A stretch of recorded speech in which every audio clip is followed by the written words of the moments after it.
There's a place at the bottom of the Grand Canyon that the United States government has officially closed to the public. Not the whole canyon. A specific location, a stretch of river where the Little Colorado meets the Colorado in the Eastern Canyon, roughly 61 miles downstream from Lees Ferry.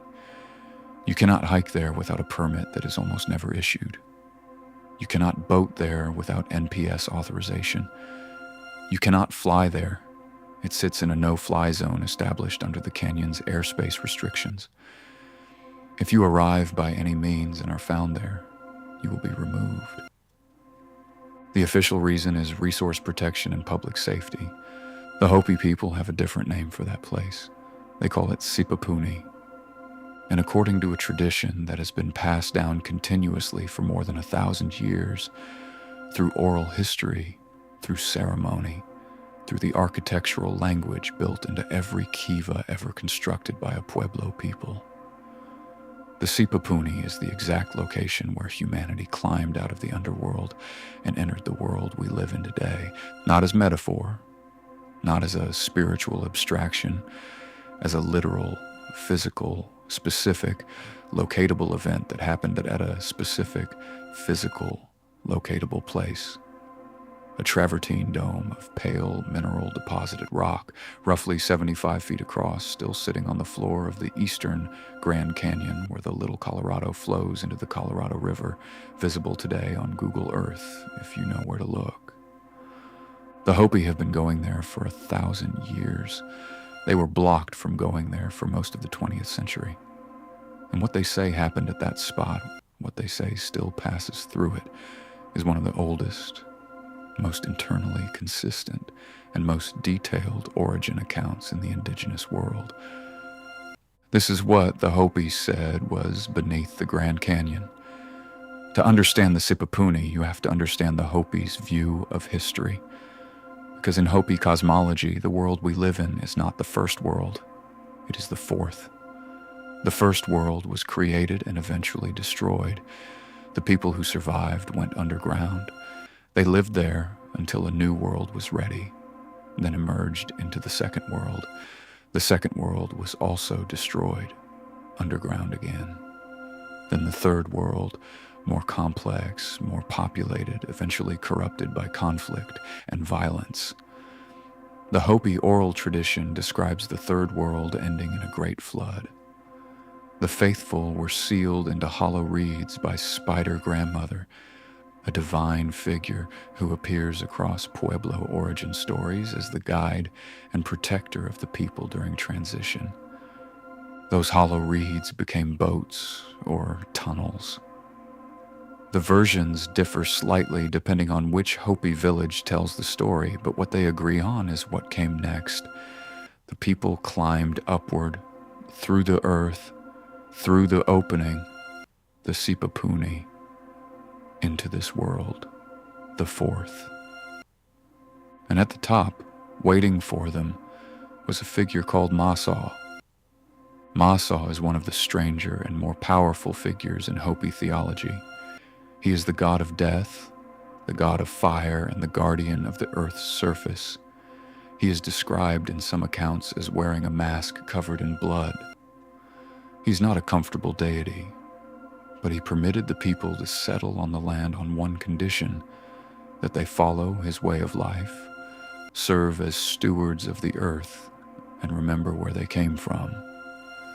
The Hopi took this seriously in a very specific architectural way. In every Hopi village, and the Hopi have lived on the same 3 mesas in northeastern Arizona for over 1,000 years, making Arribe one of the oldest, continuously occupied settlements in North America. There are structures called kivas, underground ceremonial chambers, partially subterranean, accessed by a ladder through a hole in the roof. And in the floor of every kiva, just north of the fire hearth, there's a small, round hole. That hole is called a sipapu. It represents the Sipapuni, the emergence point, the passage between this world and the world below. It is built into the floor of every ceremonial space the Hopi have ever constructed, because the Hopi consider the act of entering a kiva, descending a ladder through a hole in the ceiling into a round room below the surface of the earth, to be a ritual reenactment of where they came from. Every time a Hopi man descends into a kiva for ceremony, he is symbolically returning to the underworld. Now, keep that image in your mind, because here's where the story gets complicated. There's another account of something beneath the Grand Canyon. It appeared on the front page of the Arizona Gazette on April 5th, 1909. And it describes something so extraordinary, so specific, and so persistently impossible to dismiss or confirm that it has been generating arguments for over 100 years. The article's headline read, "Explorations in Grand Canyon. Mysteries of immense high cavern being brought to light." The reporter described an expedition by a man named G.E. Kincaid, described as a Smithsonian-funded explorer and photographer who had traveled by wooden boat from Green River, Wyoming, down the Colorado River. Somewhere in the Marble Canyon section of the Grand Canyon, roughly 2,000 feet up a sheer cliff face, Kincaid claimed to have found a cave entrance, and inside that cave was not a natural formation. What he described was a city. Several hundred rooms connected by passageways, some explored for over 800 feet. The main corridor ran at a slight downward angle like a mine shaft, but clearly intentional. Alcoves on either side led to individual chambers. In the main hall, a large crypt, a chamber containing mummies wrapped in dark fabric, positioned sitting upright. On the walls and on stone tablets throughout the cave, hieroglyphics, not petroglyphs in the style of any known southwestern tradition. Hieroglyphics, Egyptian-looking symbols that the expedition could not read. In one chamber, a figure seated cross-legged, holding what appeared to be a lotus flower in each hand, described as resembling a Buddha. In other chambers, copper tools sharpened to a hardness the article compared to steel, gold urns, tablets of stone, and a granary, a food storage area made of what appeared to be a form of hard cement. Kincaid estimated the cave had housed approximately 50,000 people. The article stated that the Smithsonian Institution was financing the expedition and that Professor S.A. Jordan was directing the formal excavation. It described preparation to send a team of 30 to 40 specialists to the site, and then nothing. No follow-up, no photographs, no second article, nothing.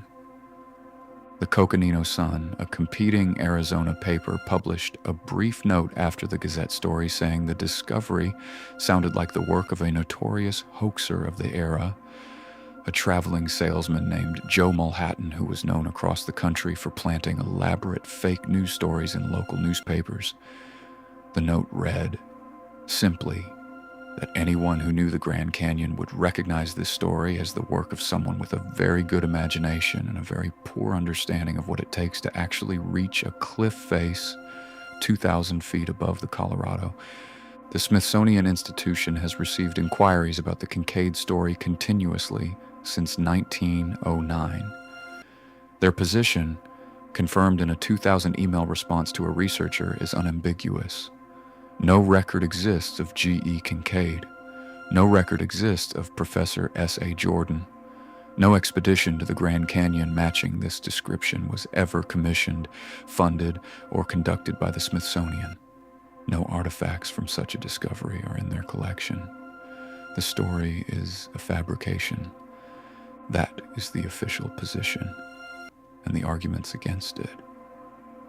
That a century-long institutional cover-up would require thousands of people maintaining total silence, that no physical evidence has ever emerged, that the 1909 article reads in places like the breathless fiction it almost certainly was, are strong arguments. The consensus among historians, archaeologists, and investigative journalists who have examined the case is that the Kincaid story is a hoax. And yet, There are 4 things about the Grand Canyon that are not a hoax, that are documented, verifiable, and on official government maps. The first is the place names. In the section of the Grand Canyon near the area Kincaid described, the Marble Canyon and surrounding formations, the official topographic maps of the United States government use the following names for geological formations: Isis Temple, Tower of Set, Horus Temple, Osiris Temple, the Cheops Pyramid, the Buddha Temple, the Shiva Temple, the Tower of Ra. These names were given not by conspiracy theorists or newspaper hoaxers. They were given by government surveyors and geologists in the late 19th and early 20th centuries, many of them before the Kincaid article was published. They chose them because the formations resembled, to the explorers who first documented them, the temples and pyramids of Egypt and the sacred architecture of the ancient Near East. Those names are on the maps today. The second is the restriction, the area of the Grand Canyon around the confluence of the Colorado and the Little Colorado. The area where the Sipapuni is located is under access restrictions that go beyond the standard visitor management protocols applied to the rest of the park. Specific zones of the Eastern Canyon require special use permits that the NPS issues rarely and selectively. Over 1,000 caves have been documented within Grand Canyon National Park. 30 of them are sealed. The NPS states the primary reasons are bat habitat protection and resource preservation.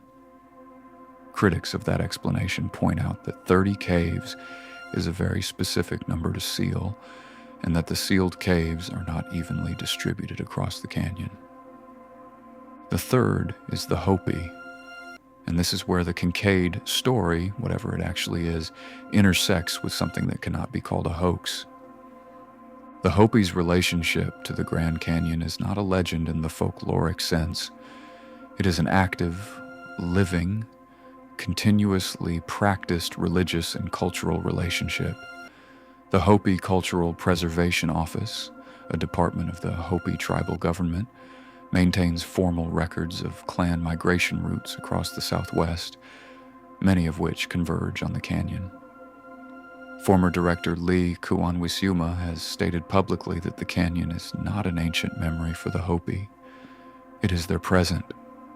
The spirits of deceased Hopi in Hopi theology return to the Grand Canyon after death, pass through the Sipapuni, and travel from the underworld back into the world as clouds, bringing rain. When Hopi make salt pilgrimages, and a practice maintained for centuries, they go to the canyon. When they conduct coming-of-age rituals for young men, they go to the canyon. The Sipapuni itself is a specific, identifiable physical object, not a vague, sacred landscape. A travertine dome, a rounded mound of pale mineral rock deposited by mineral-rich water, approximately 75 feet in diameter, sitting at the edge of the Little Colorado River where it meets the Colorado. Researchers can find it on satellite imagery. The Hopi have been visiting it for as long as their oral history extends, and were blocked from visiting it for most of the 20th century, first by the suppression of indigenous religious practice during the assimilation era, and then by NPS access restrictions in the canyon. The gradual restoration of access has been negotiated through formal government-to-government processes between the Hopi tribal government and federal agencies. This is not myth. This is a documented bureaucratic and legal history. The fourth is what the Hopi ancestors actually built. Before dismissing the Hopi's account of what lies beneath the Grand Canyon, it is worth establishing what kind of people the Hopi and their ancestral Pueblo and predecessors demonstrably were. At Pueblo in Petrified Forest National Park, a 100-room village abandoned around 1380 AD, a specific opening in the exterior wall catches the rising sun on the summer solstice and projects a shaft of light onto a petroglyph carved on the interior surface. A spiral symbol is illuminated precisely at solar noon on the solstice. This is not interpretation. It is an engineered solar calendar built into the architecture of a village. It works today exactly as it was designed to 6 centuries later. At Chaco Canyon, the massive great houses, some of them 5 stories tall, some with hundreds of rooms, are aligned to within fractions of a degree to solar and lunar cycles. The major axis of Pueblo Bonito tracks the winter solstice sunrise. The position of Pueblo Alto and the road system radiating from it align to cardinal directions with a precision that modern archaeologists describe as intentional to a degree that required sustained astronomical observation over generations. These were not primitive people living in lucky coincidence with the landscape. They were engineers, astronomers, architects, and record keepers whose documents happened to be oral rather than written, built into rock rather than papyrus, carried in ceremony rather than in libraries. When the Hopi say that something specific happened at a specific place in the Grand Canyon, they are not a people who confuse direction, invent geography, or mix up sacred locations. Their oral tradition has guided archaeologists to real sites. Their clan histories have been cross-referenced with physical evidence and found accurate.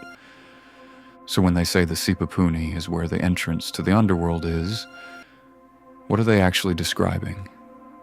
The Ant people offer one of the most extraordinary specific claims in Hopi oral tradition. Before each of the world destructions, before the people were sealed into hollow reeds, before the floods came, before the end of the third world, the Hopi were sheltered underground by beings they call the Ant people. The Hopi word is Anusinom. These were beings who lived below the surface of the earth, who taught the Hopi how to survive underground, who shared their food stores during the destruction periods, who kept them alive in the darkness between worlds. The Ant people are described with specific physical characteristics. They had large heads relative to their bodies. They communicated in ways that didn't rely entirely on spoken language. They stored food efficiently in underground chambers. And they were generous. The Hopi oral tradition specifically honors the Ant people for their generosity in sharing their provisions during the survival periods, noting that the Ant people themselves grew thin from giving so much of their food away. What is the Ant people? No one who treats the Hopi tradition with the respect it deserves claims to know definitively. Some researchers have argued it is a memory of a real relationship, possibly with an older culture whose underground dwellings and unusual physical characteristics were encoded into the tradition. Some have argued it is cosmological metaphor describing the virtues of community, storage, and industry. Some have gone further, and this is where the tradition brushes against the fringe, suggesting that the physical descriptions are specific enough to be something other than either of those things. What is documented is this. The Hopi tradition of the Ant people predates the Kincaid article by centuries. It appears in versions collected by ethnographers in the 19th century, before the Arizona Gazette published a single word about Egyptian caves. It is not a story that developed in response to Kincaid's claims. It is a story that existed independently, was told to outsiders reluctantly, if at all, and describes beings with specific physical traits living in specific underground spaces that are, in the tradition's geography, located beneath the Grand Canyon. In the 2001 novel American Gods, Neil Gaiman has a character say, "Heaven knows what'll happen if they ever actually find the Hopi emergence tunnels. That'll shake a few things up." Gaiman was a fiction writer drawing on material that was already circulating in the culture, but the line resonated because it named something real. The question of what would happen if an archaeologist with a permit and the right equipment actually descended into the restricted zone at the confluence of the Little Colorado and the Colorado rivers and found something the access restrictions had been protecting. No such descent has been publicly reported. Here's what we know for certain and what we do not. We know that the Hopi have maintained an unbroken connection to a specific physical location in the eastern Grand Canyon for at least 1,000 years, and almost certainly much longer. We know that this connection is not passive memory, but active religious practice, maintained through ceremony, pilgrimage, and formal political negotiation with the federal government to restore access rights. We know that the location they identify, the Travertine Dome at the confluence of the Little Colorado and the Colorado, is a real, specific, GPS locatable object. We know that the 1909 Kincaid article is almost certainly a fabrication. The Smithsonian has confirmed it. No physical evidence has ever emerged, no photographs, no artifacts, no follow-up. The hoaxer Joe Mulhattan was active in exactly this period and exactly this region, and the article reads like his work.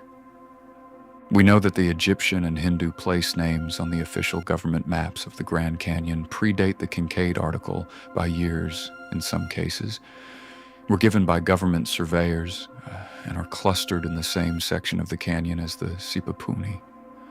We know that the caves of the Grand Canyon, over 1,000 identified, 30 sealed, are not all accessible, and that the official reasons given for the sealed caves have not fully satisfied everyone who has looked carefully at the question. We know that the Hopi's ancestors built astronomical instruments into their architecture that still works 600 years later. We know that their oral tradition has been cross-referenced with physical evidence in other contexts and found to be accurate. We know that they describe specific beings, the ant people, with specific physical characteristics living in specific underground spaces below the canyon floor. What we do not know is whether those underground spaces exist. What we do not know is whether anyone has looked. What we do not know is what the sealed caves contain, and whether the sealing is, as the NPS states, about bats. What we do not know is what the Hopi elders know, the portions of the tradition they have chosen not to share with outsiders, which by every account of every ethnographer who has worked in that community is substantially more than what has ever been disclosed. Lee Kuan-Wisiuma, the former director of the Hopi Cultural Preservation Office, was asked by an interviewer to describe what the Grand Canyon means to his people. He said, "It's our genesis, and it's also our final spiritual home." He said, "When that happens, when a person dies, a spirit travels to the Grand Canyon, particularly around the area of the confluence, and from the Grand Canyon, the spirits travel throughout the world as clouds." He said, "You never know where you're going unless you know where you came from. The Travertine Dome is still there. The confluence is still there. The no-fly zone is still there. The sealed caves are still sealed. And underneath the Grand Canyon, underneath 1.5 billion years of layered stone, underneath the river that carved it, underneath the silence, whatever the Hopi have been going back to see for 1,000 years is still there too. We just can't get to it." Subscribe for more, and let us know in the comments. Do you believe the Hopi are describing a literal place, or something older than the word we'd use to describe it?